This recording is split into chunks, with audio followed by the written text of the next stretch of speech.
estás? Welcome to the Keeping It Real podcast with Sulma, the swearing therapist. Hi, I'm Sulma Williams, a licensed clinical social worker who likes to keep it real and swears a lot.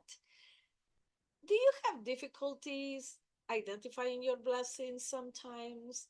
Today, I'd like to address something that is very prevalent in a lot of my clients' lives, in my own life, sometimes where like we are not feeling our best, and it's so hard to recognize our blessings when we are not feeling our best. It's kind of like we are focusing on the negative or on the things that are not working out.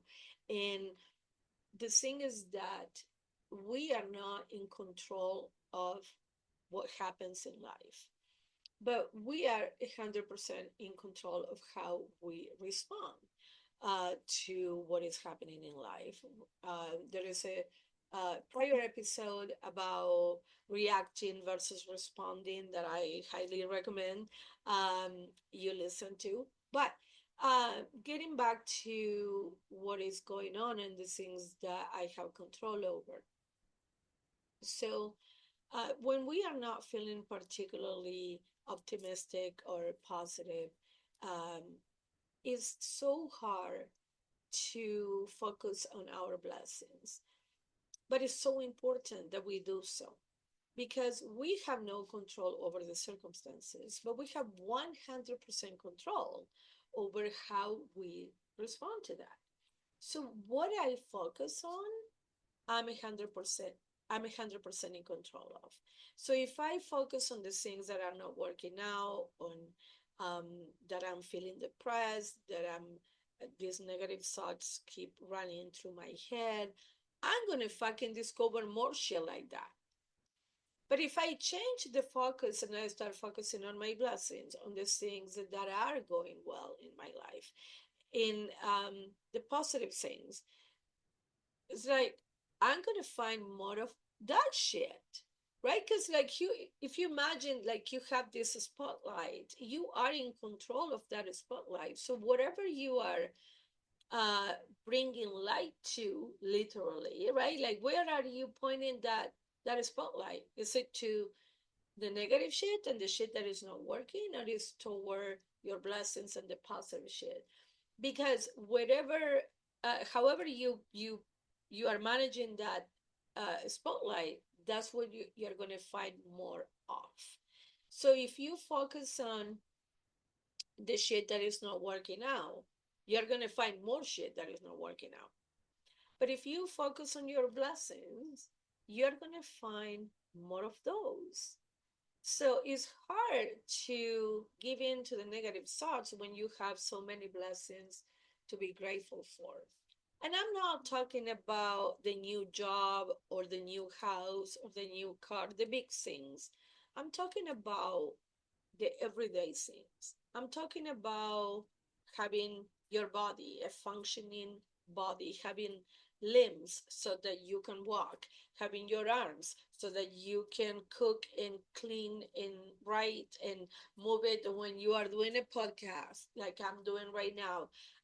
You have eyesight, you can hear, you can talk, right? Like having full awareness of how wonderful our body is and all our senses, because there are people who cannot see and there are people who cannot hear or verbally communicate, right? Like so, or people who are in a wheelchair.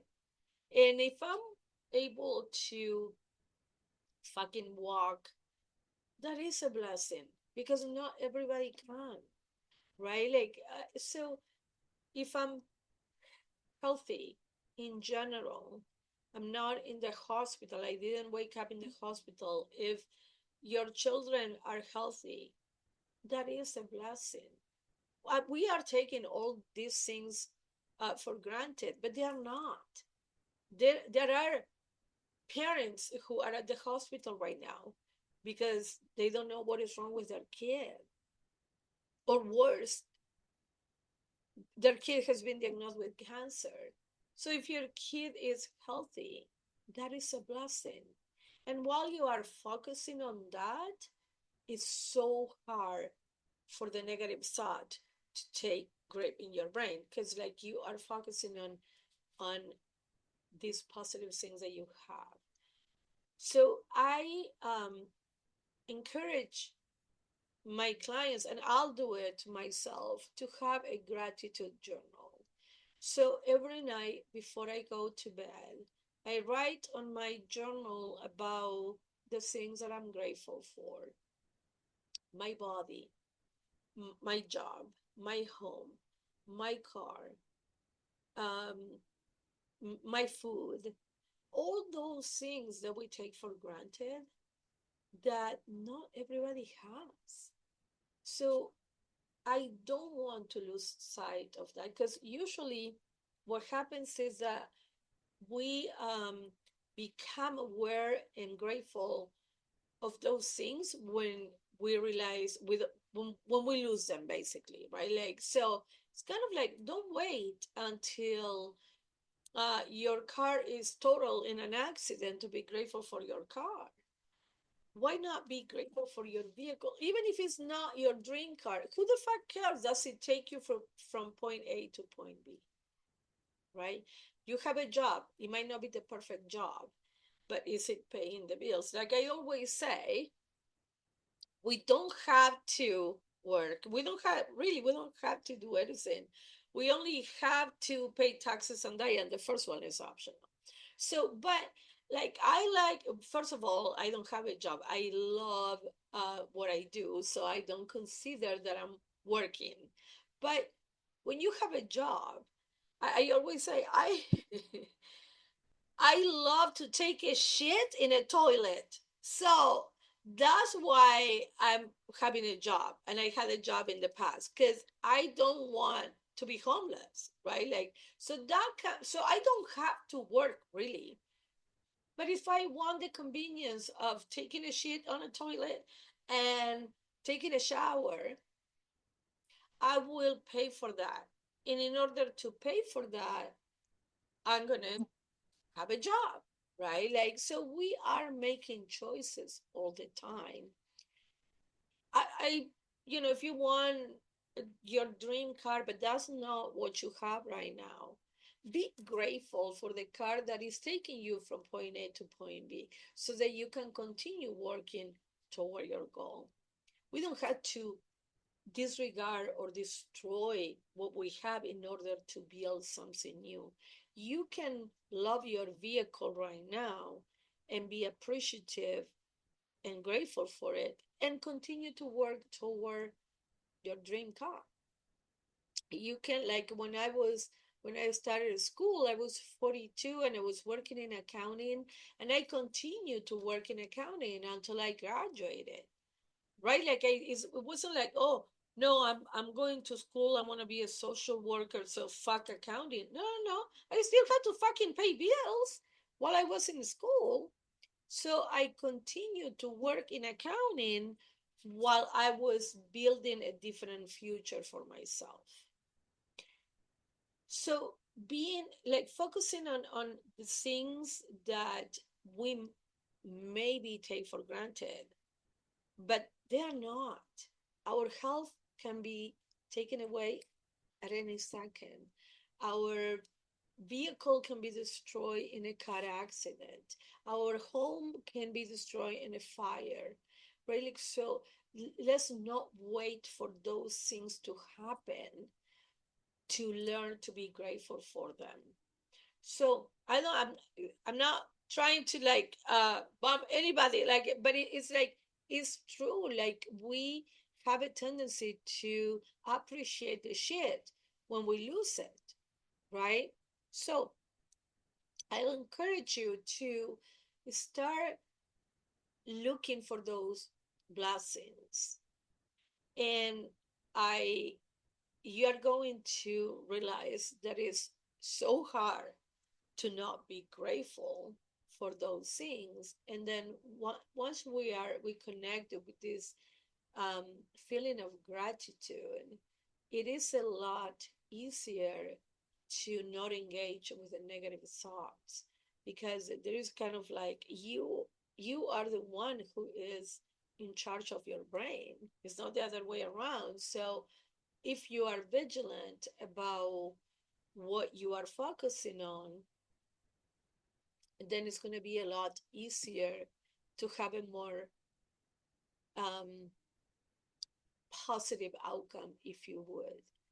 So one thing that I encourage my clients to do is to make a list of all the things that they are grateful for, and really pay attention to these everyday things, like, oh, I have a body, or I walk, or I'm tired of walking, or oh God, I had to exercise. Be grateful that you can exercise, right? Like, and again, like, you don't have to, but if you want to be healthy in the long run, it is better that you exercise. So to appreciate those things and to have it handy for the days when shit is not going your way, so that it's going to be a nice reminder. Um, the things that I invite you to kind of like reflect on, that the house that you have today is the one that you pray for maybe 10 years ago, right? Like, so I'm not saying that oh, you be grateful and then you get stuck with this thing. I'm not, that's not what I'm saying. Keep dreaming. You be grateful for what you have. The car that you're like, oh, fuck this car, blah blah blah, was the one that you picked and you were super happy to have some time ago. Your partner that gets on your nerves was the one that you were so happy to message with at the beginning. So let's reconnect with those things and be grateful for those opportunities. And then you are going to realize that when you are so focused on all the blessings and all the positive things that you have in your life, you don't have that much time to give in to the shit that is missing or the negative thoughts. So remember, you are the CEO of your life. You are the one who is in charge of that fucking meeting in your head of all these voices talking. You are the one who decides what you're going to pay attention to. So don't um, allow the negative thoughts to kind of like overtake that meeting. It's kind of like, okay, thank you for popping up and we are listening to you, but we're going to move on to different things and different aspects of our lives. Um, I hope you find this helpful. Please write me, let me know what you are grateful for. Subscribe to the podcast, follow me on Instagram at the Swearing Therapist, and I'll see you next time. Bye.